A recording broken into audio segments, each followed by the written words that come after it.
Bueno, ¿cómo andan, gente? Vamos a seguir con los textos que veníamos trabajando el episodio pasado, ¿sí? A continuarlos en realidad, a continuarlos a través de su autor, de Leslie Cross.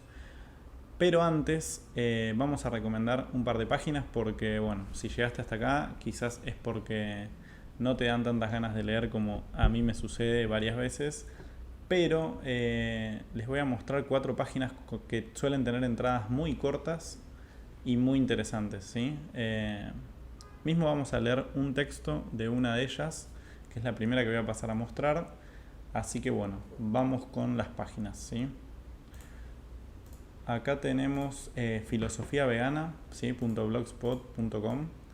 Este sitio es muy interesante, de Luis Tobar, un activista español que entre sus entradas tiene esta, de la cual estamos hablando ahora, que es la historia del veganismo, ¿sí?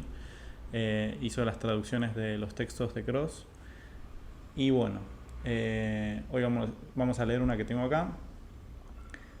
Y también tenemos abolicionnoregulacion.org, que es un sitio de Luis Torres, un activista mexicano, que tiene también al mismo tiempo tres ensayos que también vamos a leer en algún momento: La mirada de Alicia, La rebelión de los antiesclavistas y No veganismo, por qué explotamos a los animales de las demás especies. Y también tenemos, este es muy cortito, enfoqueabolicionista.blogspot.com, sobre todo con contenido y material de Gary Francione, ¿sí? Al cual también vamos a llegar, ¿sí? Vamos a también abordar a este autor. Y Lluvia con Truenos, que es el blog de Igor Sanz, que es otro activista que creo que también es español. Y bueno, muy interesantes todos. Lluvia con Truenos porque Gary Francione tiene un libro que se llama Lluvia sin Truenos, que también lo vamos a leer capítulos más adelante. Pero bueno, ahora vamos de lleno con los tres textos que tenemos para hoy. Y vamos a arrancar por el primero. Acuérdense que estuvimos allá por el 1949 leyendo textos de Leslie Cross, ex vicepresidente de la Vegan Society. Y vamos ahora con veganismo definido, así que también lo pueden leer ustedes acá conmigo en la pantalla. Bueno, dice así: recientemente la Vegan Society ha adoptado una serie de puntos revisados y ampliados, los cuales, entre otras cosas, servirán para clarificar los objetivos hacia los que el movimiento aspira. El propósito de la asociación y el significado de la palabra veganismo, que hasta ahora han sido objetos de suposiciones y preferencias personales, ha sido finalmente definido como: el objetivo de la asociación debe ser terminar con la explotación de los animales por parte del hombre. Y la palabra veganismo significará la doctrina de que el hombre debe vivir sin explotar a los animales, ¿sí? Bueno, como no es un texto contemporáneo, habla del hombre, ¿no? Acá podríamos decir el ser humano, ¿sí? Entonces, la doctrina de que el ser humano deberá vivir sin explotar a los animales, ¿sí? El movimiento vegano se compromete a sí mismo en la búsqueda del objetivo de acabar con la utilización de animales para alimentación, recursos, trabajo, caza, experimentación y todos los demás usos, ¿sí? Pongamos un énfasis acá, la palabra es usos, que implican la explotación de la vida animal por parte del hombre, ¿sí? Pueden ser miembros de la asociación todos aquellos que deseen compartir nuestro objetivo y traten de vivir lo más cerca de este ideal hasta donde sus circunstancias personales se lo permitan. Un miembro de esta comunidad no hace una promesa, pero sí declara estar de acuerdo con el objetivo. La puerta está abierta y organización da la bienvenida a todos aquellos que se sientan capaces de apoyarla. La dirección y la administración del trabajo de la organización recae en la labor de sus miembros, ¿sí? Hasta ahora parece un contrato social, pero bueno, sigue. El sentido de esta iniciativa es hacer del veganismo algo único entre los movimientos relacionados con el bienestar animal, ¿sí? Tengamos en cuenta que el bienestar animal se remonta a, creo que en 1850, por lo tanto acá hay un punto de inflexión, ¿no? En lo que es la consideración de los demás animales, ya no dentro de la cosmovisión del bienestar, ¿sí? Sino dentro de la cosmovisión de la ruptura con la dominación, ¿sí? Con la dominación de los demás animales por parte del hombre. Por este motivo se han materializado en una totalidad y no, como los otros movimientos, en una abstracción, ¿sí? La palabra uso hace referencia a una totalidad, ¿sí? Cuando los otros movimientos se ocupan de sectores determinados y por tanto van directamente a las prácticas más que a los principios. El veganismo es en sí mismo un principio del cual se derivan de manera lógica ciertas prácticas, ¿sí? Esto es muy importante y ya vamos a llegar, si no, de todas maneras ustedes ya lo deben saber, tiene mucha relación con el tema de lo que es rechazar algunas prácticas más que otras, ¿sí? Que suele conocerse como campaña monotemática y suele hacernos pensar que lo inmoral, que hay actos más inmorales que otros, ¿sí? Cuando todo uso tiene categoría de inmoral por parte del ser humano, todo uso de los demás animales. Sigo con el texto. Si, por ejemplo, el principio del veganismo es aplicado a la dieta, entonces esta no debe contener ningún alimento derivado de animales. Alguien podría adoptar este tipo de dieta por una variedad de motivos, humanitarios, de salud o por gusto. Pero entonces se haría por una cuestión personal que podría cambiar.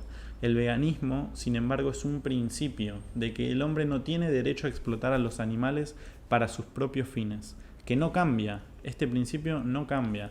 La dieta vegana se compone, por tanto, de frutos, semillas, verduras y otros productos que no provengan de animales, y excluye los cadáveres, los huevos, la miel, la leche animal y sus derivados, ¿sí? Importantísimo esto, ¿no? Cuando muchas veces se escucha que alguien se hace vegane por salud. Bueno, no existe tal cosa, ¿no? Son cuestiones personales las que te están llevando a adaptar una dieta 100% vegetal. El veganismo es otra cosa, ¿sí? Si bien en la práctica puedan parecer cosas parecidas. En un mundo vegano, los demás animales serían reintegrados en el equilibrio y la salud de la naturaleza tal y como es en sí misma. De este modo, un gran error histórico, cuyo efecto debe de haber sido tremendo sobre el curso de la evolución, sería corregido, ¿sí? La idea de que nuestros hermanos animales pueden ser usados por el hombre para su propio provecho será tan extraña para el pensamiento hasta ser casi impensable, ¿sí? Ojalá llegue este momento cuanto antes. Bajo esta premisa, el veganismo no significa tanto bienestar, sino liberación para los animales y para la mente y el corazón del hombre. Mezcla algunas cosas antropocéntricas, pero veamos cómo sigue. Ya que no se trata de hacer la presente relación más soportable, sino de reconocer que esta es una relación entre amo y esclavo, la cual debe ser abolida antes que algo mejor y más adecuado pueda ser construido, ¿sí? Y bueno, después también vamos a ver qué es lo que ha sucedido con el bienestar animal, ¿sí?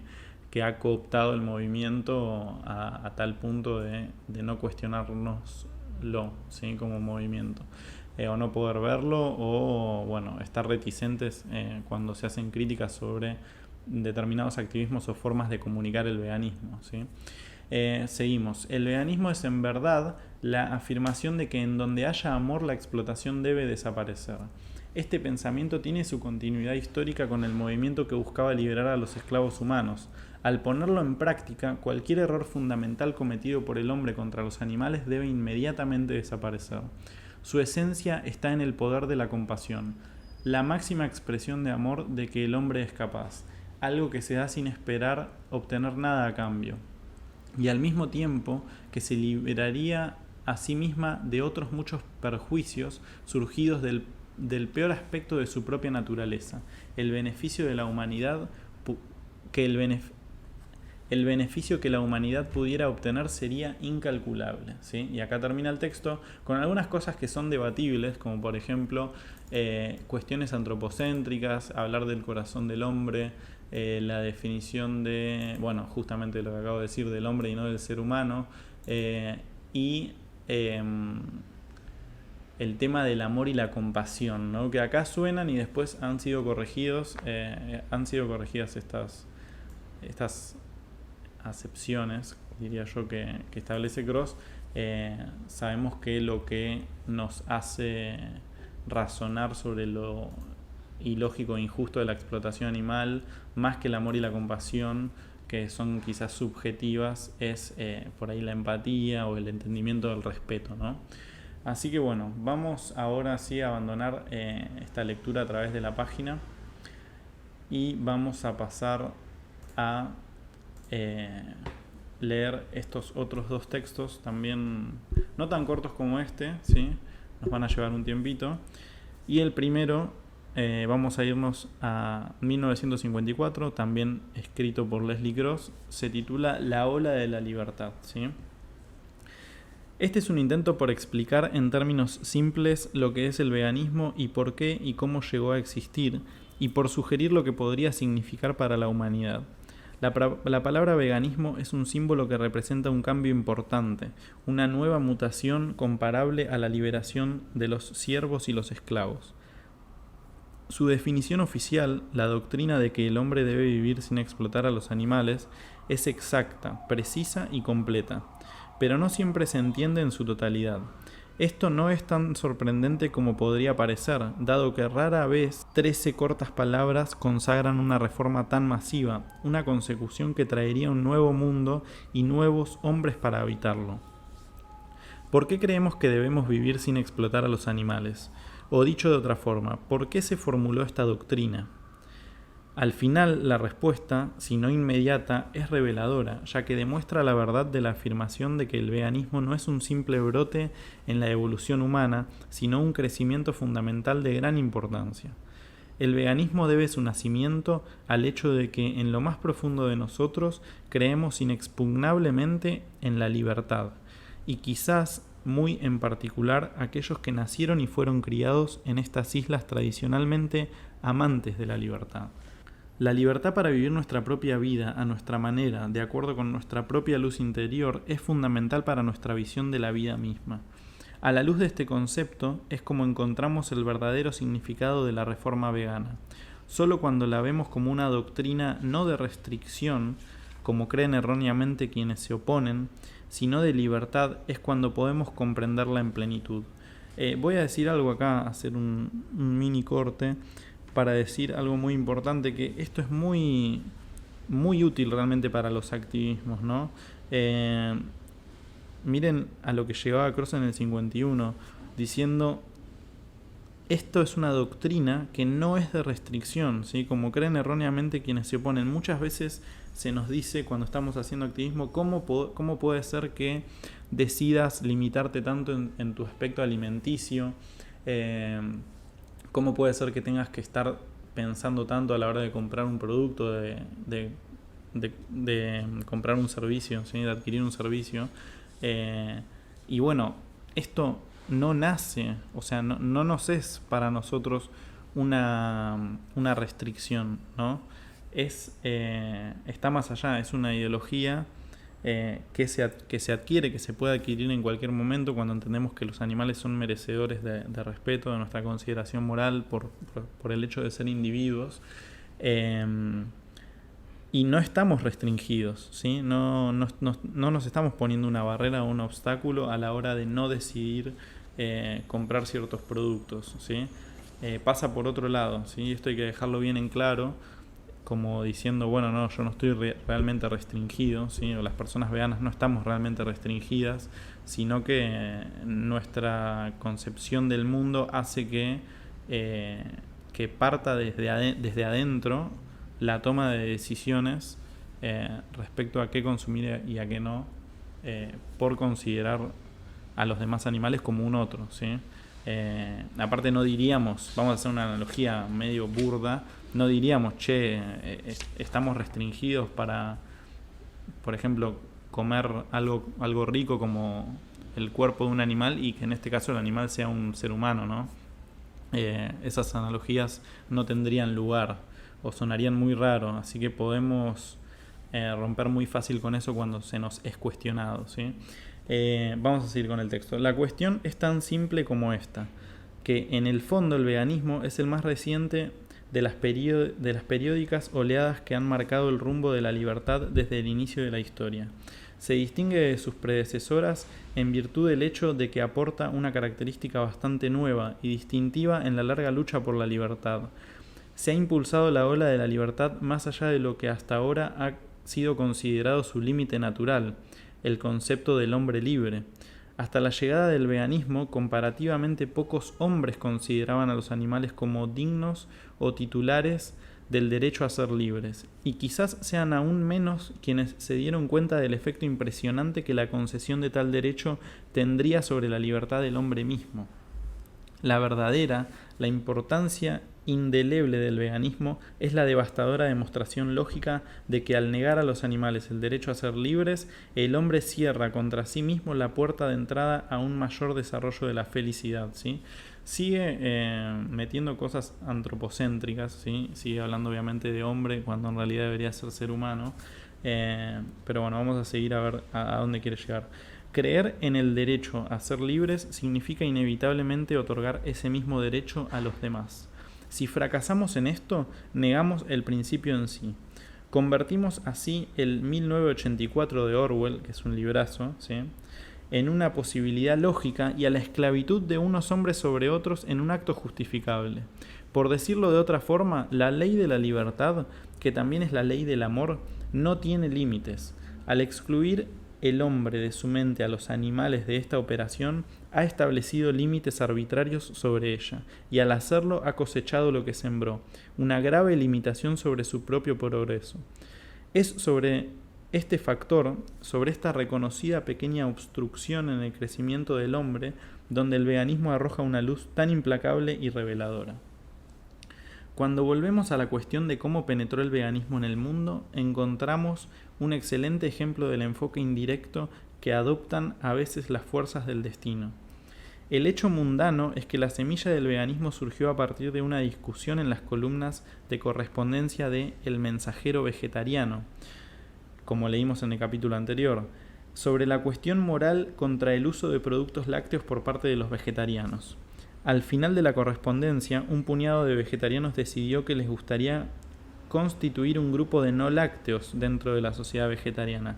Sin embargo, la sociedad se negó y sugirió que estos pocos miembros debían crear una organización propia.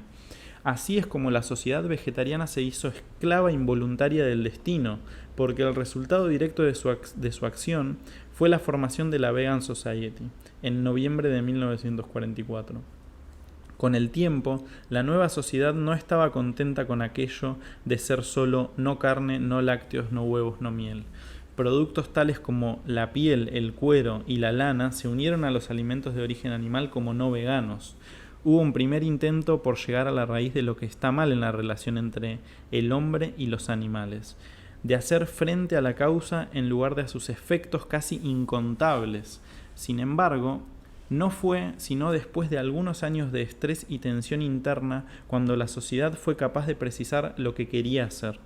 Por fin se tomó una decisión final el 11 de noviembre de 1950, cuando se acordó en una reunión general especial que lo que quería hacer era poner fin a la explotación de los animales a manos del hombre. En 1944 y 1950, el significado interno y verdadero del veganismo se llevó a cabo en disolución, de forma indefinida y sin un completo reconocimiento. La motivación no láctea fue desde el principio claramente insuficiente como sentido último. De hecho, no fue más que el desencadenante que impulsó una nueva y profunda verdad en el mundo. En 1950, cuando el significado del veganismo adquirió una apariencia general, fue formulado en una frase simple que fue insertada en la Constitución de la sociedad. Desde 1950 no ha habido ninguna duda en cuanto a su significado. La corta definición citada en la primera parte del artículo se amplió con la regla 4. La sociedad tratará de poner fin al uso de los animales por el hombre para alimento, materias primas, trabajo, caza, vivisección y todos los otros usos que impliquen la explotación de la vida de los animales por parte del hombre. A pesar de que antes de 1950 no hubo una buena discusión en cuanto a lo que de hecho era el veganismo, una cosa nunca se puso en duda. La potencia impulsora detrás del movimiento fue y sigue siendo la compasión por los animales, ¿sí? Cuestionable como ya lo acoté en el texto anterior. Su liberación del trato que reciben a manos del hombre. Fue la compasión la que llevó a los fundadores a unirse en 1944 y es la compasión la que proporciona la fuerza motriz a día de hoy. Como sociedad, una parte importante de nuestro trabajo radica en poner en conocimiento de los hombres de todo el mundo algo que de otro modo podría escapar de su atención: la importancia integral de la emancipación animal.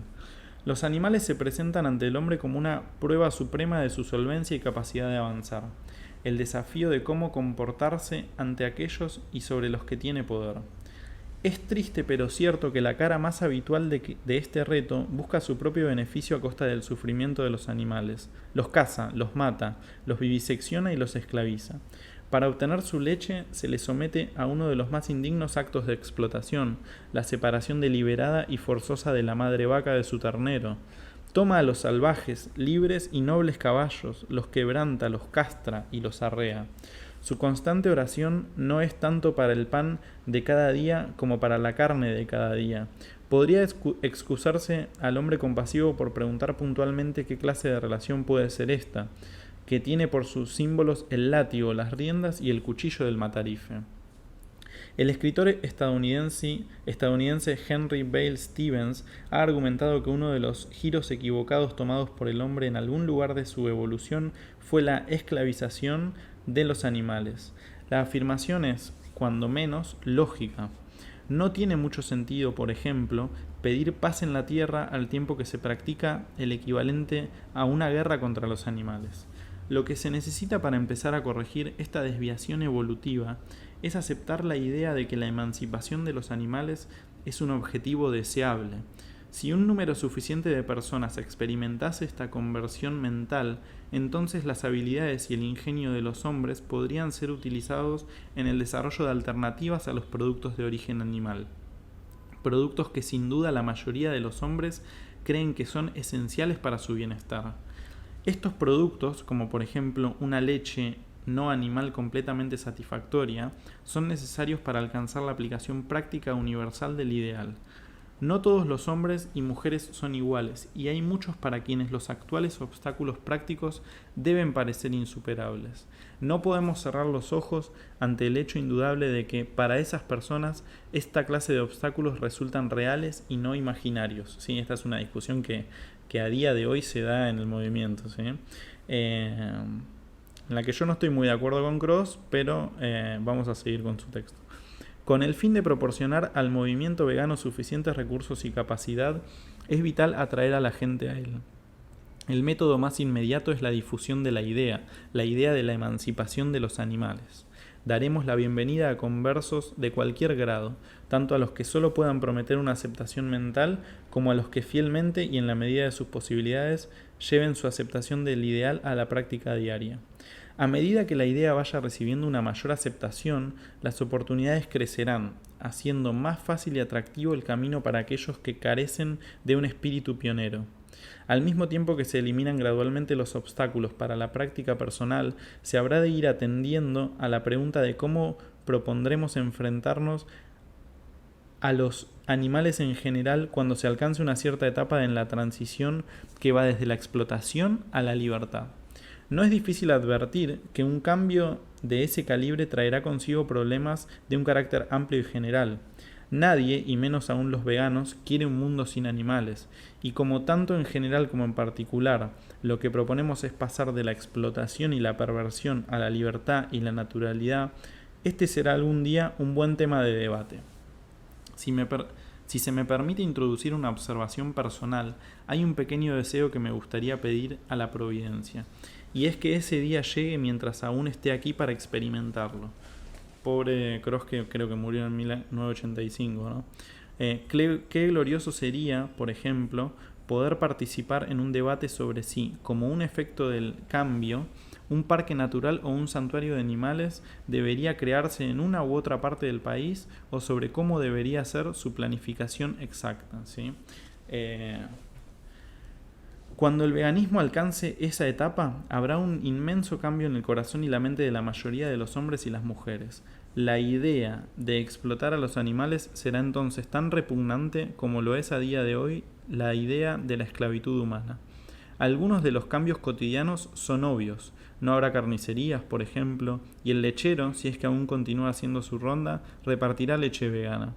El campo no estará cargado con la angustia de las vacas que lloran por sus terneros. No habrá mataderos, no habrá laboratorios de vivisección, nadie cazará animales por diversión.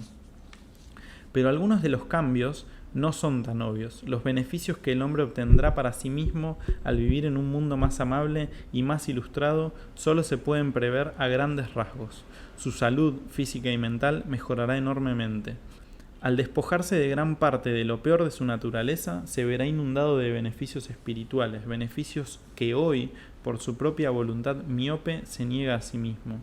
Tal es el material de los sueños. Para hacerlos realidad se requiere que juguemos nuestra parte, la que nos toca. Estamos en los estadios más elementales de la nueva mutación. Somos los pioneros.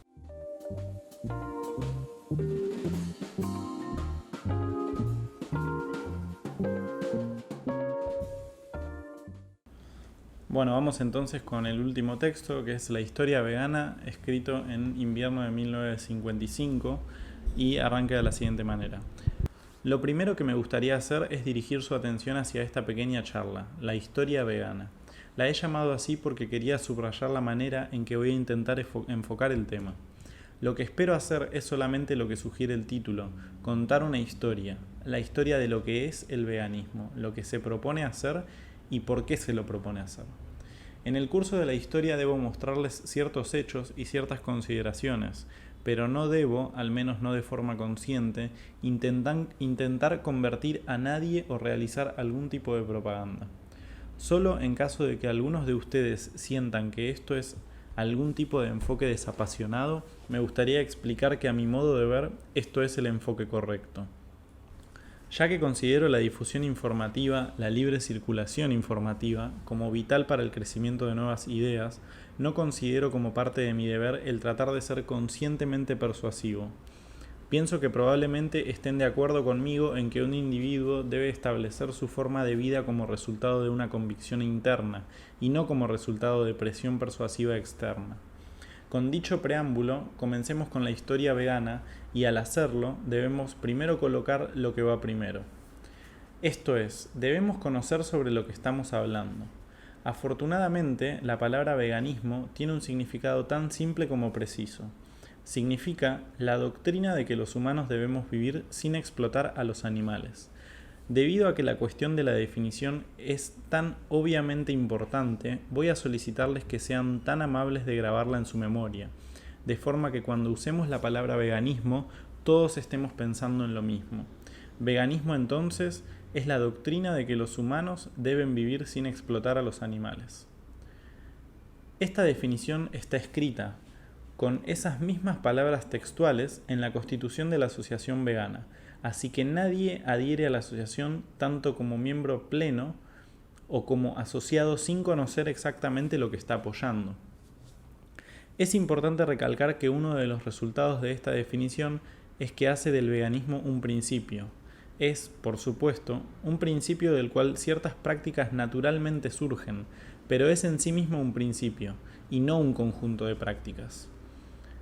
Otro punto a señalar es que a este principio, a esta doctrina, le concierne una sola cuestión, un gran tema, es cierto, pero un tema claramente definido, la cuestión de la correcta relación entre humanos y animales. Lo que esto dice en efecto es lo siguiente, dice que la relación generalmente aceptada por la mayoría del mundo es una muy imperfecta. Dice que en efecto no vamos a deshacernos de los tantísimos males que hacemos a los animales, ni vamos a deshacernos del daño que resulta para los mismos humanos hasta que no cambiemos esta relación. Es necesario, por tanto, observar la relación actual entre humanos y animales y preguntarnos qué está mal en ello.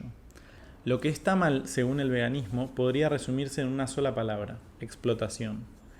Si observamos con claridad y sencillez esa relación, podremos ver que está casi enteramente, no del todo, pero casi enteramente, basada en el interés humano sobre la idea de que tiene un derecho moral a usar a los animales para sus propios propósitos. De nuevo, si miramos con claridad al tema de la relación, podremos ver también que, por lo general, hay dos formas en que podemos considerar a los animales. Uno, como criaturas a las que explotar. Dos, como criaturas a las que amar. Si queremos comprender el veganismo, si queremos apreciar su valor, debemos examinar al menos brevemente estas dos extendidas creencias sobre la relación entre humanos y animales. Primero, miremos a la creencia mayoritaria, la creencia de que los animales son para nuestro uso y que tenemos un derecho moral a utilizarlos para nuestros propios fines, siempre y cuando reduzcamos el padecimiento y el sufrimiento al mínimo compatible con lo que requerimos de ellos. Esta creencia es mantenida automáticamente por la mayoría de las personas. Por ejemplo, los ganaderos hablan casi sin pensar de producir más jamón, así como tú o yo podríamos decir producir más coles, ¿sí? O producir más tornillos, para poner en una palabra más de nuestro vocabulario. De nuevo, la creencia de la mayoría es que tenemos el derecho de usar a los animales como mano de obra. Para la mentalidad de la mayoría no hay un cuestionamiento fundamental sobre nuestra legitimidad de atar a caballos, bueyes, camellos o cualquier otro animal y obligarlos a trabajar para nuestras órdenes y nuestros requerimientos.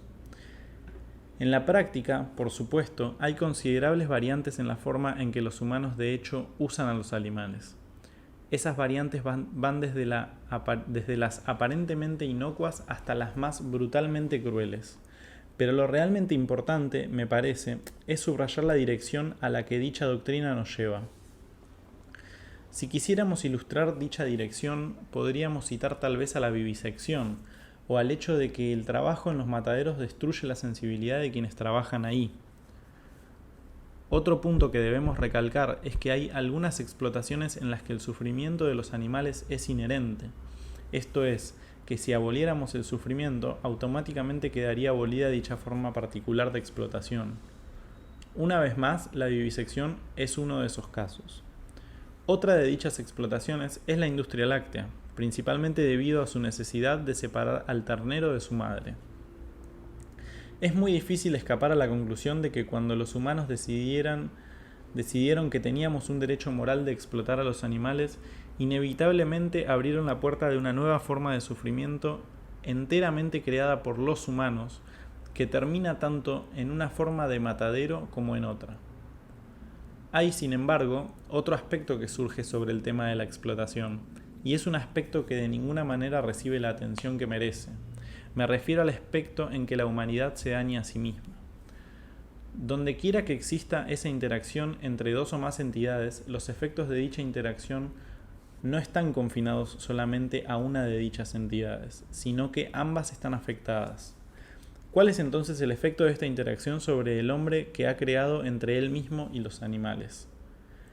El efecto sobre los humanos no puede diferir tal como su naturaleza esencial no puede hacerlo de la naturaleza de la interacción en sí misma. Esto es tal vez una forma algo complicada de decir algo que se ha dicho hace mucho tiempo. Cosecharás tu siembra.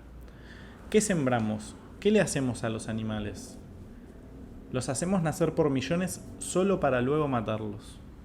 Explotamos sus funciones sexuales para provocar que den leche. Luego les quitamos el ternero a su madre para que no tome su leche. Matamos al ternero y lo comemos como un filete de ternera.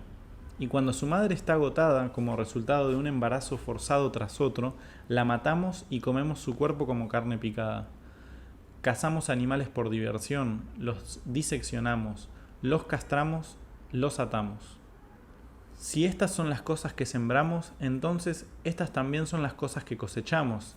La forma en que nuestra cosecha nos llega se puede ver exteriorizada en algunas de nuestras enfermedades, en nuestra deteriorada salud y posiblemente también en la violencia entre humanos.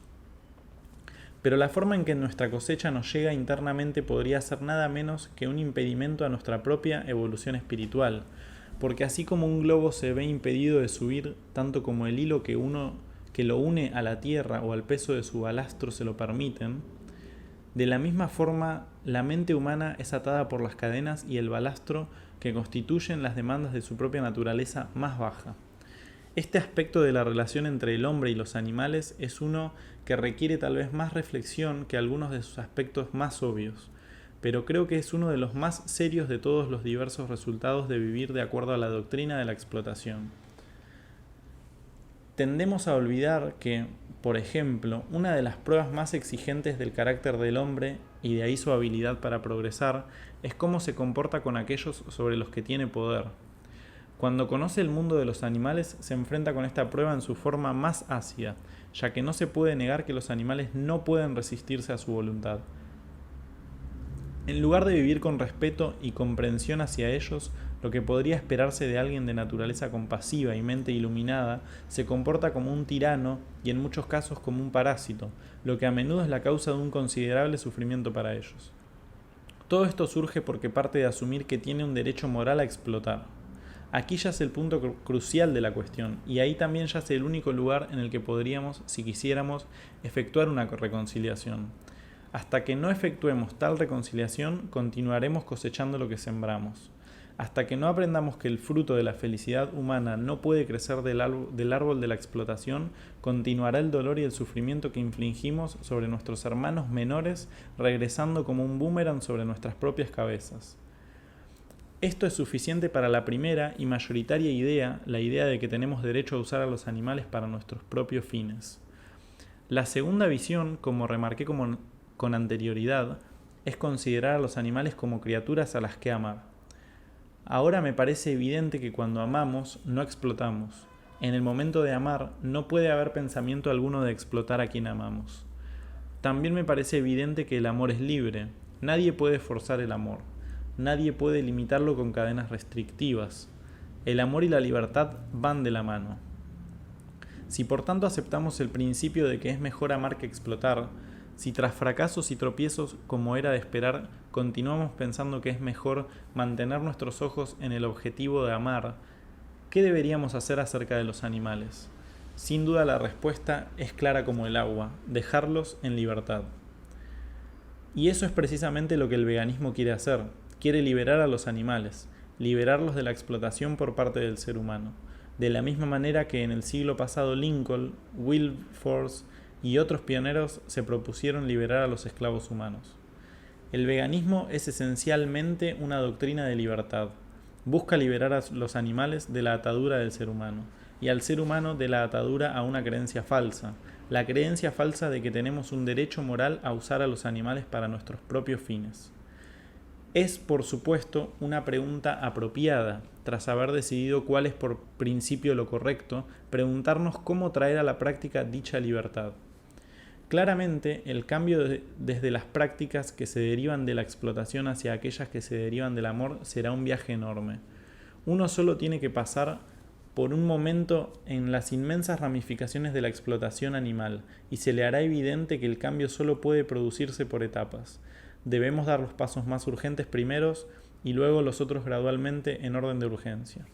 Uno de los primeros pasos es desarrollar alternativas a aquellos productos de origen animal que la mayoría de personas cree que son necesarios para su calidad de vida. Es por esto que en el momento presente el énfasis del movimiento vegano está puesto en alimentación y otros objetos de uso cotidiano. La dieta vegana es la que prescinde de cualquier producto que provenga de la explotación animal, incluyendo huevos, productos lácteos, así como la carne. Pero, como he indicado, el veganismo es un principio general que, de ser adoptado, resulta en muchos cambios, así como en cambios en la dieta. Resulta, por ejemplo, en la abolición de la vivisección, la caza, la pesca y cualquier otra forma de explotar a los animales. Y aunque estemos de acuerdo que en la práctica puede ser adoptado solo de forma gradual, sin embargo hay algo que podemos hacer ahora mismo y siempre: difundir la idea de que la emancipación de los animales no solo es una causa que merece la pena, sino que es una causa que no puede ser pospuesta indefinidamente. Esta idea puede parecer revolucionaria para las generaciones actuales de la misma forma que la emancipación de los esclavos humanos lo fue para las generaciones anteriores. Pero revolucionario o no, pienso que al final es inevitable. Esto es, si alguna vez hemos de vivir verdaderamente en paz en la tierra.